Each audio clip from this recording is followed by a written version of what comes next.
மட்டக்களப்பு மாவட்டம் மண்முனை தென்னீர்வில்பற்று பிரதேச சபையின் 8வது சபை அமர்வு நேற்று வியாழக்கிழமை 8ஆம் தேதி கழுதாவளையில் அமைந்துள்ள பிரதேச சபையின் சபா மண்டபத்தில் நடைபெற்றது.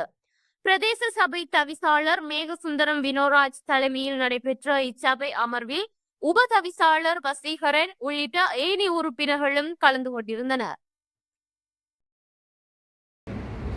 150 கதிரைக்குரிய மேசை, ஒரு மேசையில 4 பேர் தான் இருக்கலாம்.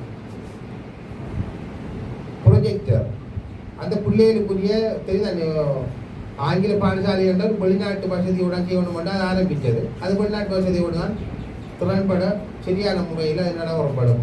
அதில் இப்போ education office, DS office, ACLC office, நம்மளோட பிரதேச சபை இருந்த ஒரு 4 பேரை தான் கொண்டு தான் நாங்கள் இப்போ எடுக்க போகிற ஒவ்வொரு பாடசாலைக்கு எடுக்க போகிற ஆசிரியர் அவங்க தான் இந்த பண்ணி எடுப்பாங்க.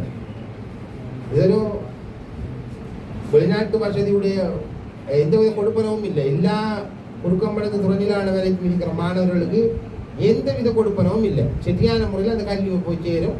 நாங்கள் அவங்ககிட்ட கேட்டது ஒரே இது எங்களோட யூனிஃபார்ம் மட்டும் இதன்போது வெளிநாடுகளின் தரத்தில் இயங்குவது போன்று இப்பிரதேசத்தில் 12 ஆங்கில மொழி மூல பாலர் பாடசாலைகளை நிறுவுதல், அதில் முதற்கட்டமாக துறை நீலாவணி கிராமத்தில் 1 கோடி ரூபாய் செலவில் ஆரம்பித்தல், அதற்காக மாணவர்களிடமிருந்து எதுவித கட்டணமும் அறவிடாமல் இலவசமாக மாணவர்களுக்கு ஆங்கில மொழி மூலம் கல்வி அறிவூட்டுதல், பிரதேச சபைக்குட்பட்ட வீதிகளை புனரமைப்பு செய்தல், வீதி மின் விளக்குகளை பொருத்துதல் உள்ளிட்ட பல தீர்மானங்கள் வாத பிரதிவாதங்களுடன் எடுக்கப்பட்டன.